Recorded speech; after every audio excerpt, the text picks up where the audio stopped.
नमस्कार दोस्तों, आज हम कूलॉम्स लॉ के बारे में चर्चा करेंगे जो बहुत इम्पोर्टेंट है। तो चलिए देखते हैं, इसको फिल करने की कोशिश करते हैं, ठीक ना। इसका डेफिनेशन बाद में पढ़ेंगे। कूलॉम्स लॉ, हम मानते हैं कि दो एक यूनिट चार्ज लिए हैं, एक ये यूनिट चार्ज एक यूनिट चार्ज, इसका बीच का डिस्टेंस बहुत कम है, ठीक है। डिस्टेंस को आर बताते हैं और बहुत कम को डी आर बताते हैं। आप सभी जानते होंगे डी आर, बहुत कम को डिस्टेंस डी आर। उसका मैग्नीट्यूड जो है वो क्यू प्लस क्यू इधर है और माइनस क्यू इधर है, ठीक है। चार भी बहुत छोटा रहना चाहिए। तो कूलॉम्स लॉ एक्चुअली में कहता क्या है, चलिए ये देखते हैं। कूलॉम्स लॉ ये कहता है कि फोर्स इस दोनों के बीच में अट्रैक्शन या रिपल्सन तो कुछ तो लगेगा ही, ये नेगेटिव है। अट्रैक्शन रिपल्सन कुछ फोर्स लगेगा, अट्रैक्ट करेगा रिपेल करेगा, तो फोर्स किसके बराबर होगा, इसका ये लॉ यही कहता है, ठीक है ना। तो फर्स्ट में क्या देखते हैं हम लोग, तो फोर्स जो होता है, फोर्स डायरेक्टली प्रोपोर्शनल होता है इस दोनों के मल्टीपल का। इसका मैग्नीट्यूड, चार्ज की मैग्नीट्यूड के मल्टीपल का, मतलब Q1 मान लेते Q1 ये और ये Q2 है, तो Q1 इंटू Q2 का मैग्नीट्यूड का डायरेक्टली प्रोपोर्शनल होता है।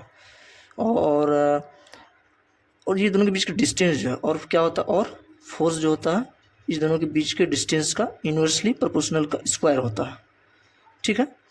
इन्वर्सली प्रोपोर्शनल का स्क्वायर होता है। आप बहुत सारे बच्चों को ये दिक्कत रहता है कि डायरेक्टली प्रोपोर्शनल इन्वर्सली प्रोपोर्शनल तो दिक्कत है, तो चलिए समझते हैं थोड़ा सा। डायरेक्टली प्रोपोर्शनल जो होता है, डायरेक्टली प्रोपोर्शनल ये क्या होता है, चलिए देखते हैं। और ये इन्वर्सली प्रोपोर्शनल, तो डायरेक्टली प्रोपोर्शनल जो हुआ, इसे दो कोई थिंग्स है ए और बी, ठीक है। डायरेक्टली प्रोपोर्शनल ये होता है कि ए बी पर डिपेंड करेगा और बी ए पर डिपेंड करेगा। तो डायरेक्टली प्रोपोर्शनल का ये मतलब निकलता है कि अगर ए का क्वांटिटी बढ़ेगा, चाहे भी किसी तरह से क्वांटिटी हो सकता है, तो बी का भी बढ़ेगा। इफ़ ए का घटेगा तो बी का भी घटेगा। इसका मतलब ये होता है डायरेक्टली डिपेंड होता है, ठीक। इन्वर्सली में क्या होता है, डिपेंड तो ये होता है, बस इसका उल्टा होता है, डायरेक्टली प्रोपोर्शनल का उल्टा होता है। जैसे ए है, दो थिंग्स ए और बी है, ठीक है। अगर ए बढ़ेगा तो बी जस्ट इसका उल्टा होगा, तो बी घटेगा, या ए घटेगा तो जस्ट इसका उल्टा होगा, बी बढ़ेगा। ये तो क्लियर होगा। अब इक्वेशन एफ फोर्स, इसका भी डायरेक्टली प्रोपोर्शनल, इसके दोनों जगह फोर्स एक जगह लिख सकते हैं। तो force from equation 1 and 2, force directly proportional किसके हो जाएगा, Q1 Q2 के मैग्नीट्यूड बाय आर स्क्वायर है, ठीक है। आर स्क्वायर के प्रोपोर्शनैलिटी है, आप सभी जानते हैं ये वेरिएबल, ये भी वेरिएबल, ये भी वेरिएबल। जब प्रोपोर्शनैलिटी हटता है तो कांस्टेंट आता है, ठीक है। तो प्रोपोर्शनैलिटी हटेगा, F is equal to proportionality की जगह पे के आ जाएगा एक कांस्टेंट, प्रोपोर्शनैलिटी कांस्टेंट। तो Q1 Q2 bye are square, तो इसका ये फॉर्मूला ये आता है।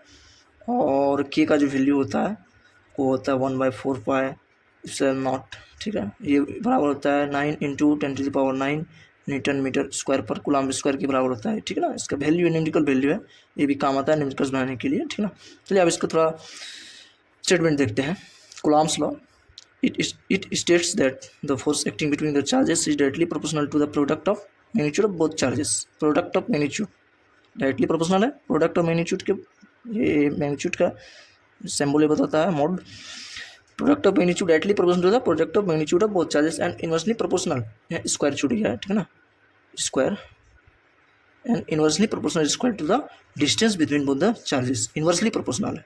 देखिए फोर्स बढ़ रहा तो ये डायरेक्टली उसका जस्ट उल्टा घट रहा, और स्क्वायर है तो यहाँ पे स्क्वायर लगा दिए, इनवर्सली प्रोपोर्शनल स्क्वायर है तो फोर्स इसके बराबर होता है। तो आपको ये फार्मूला लास्ट ये मिला, इस क्वेश्चन सॉल्व होता है। ये समझने के लिए ये की पॉइंट है इसका समझने का, ये बहुत सारे बच्चों ने समझा। अगर आपको ये वीडियो अच्छी लगी हो तो सपोर्ट कीजिएगा, लाइक सब्सक्राइब जरूर कीजिए, और इससे अच्छा मैं वीडियो देने की कोशिश करूँगा। और फील के साथ फिजिक्स को थोड़ा देखेंगे, ठीक ना।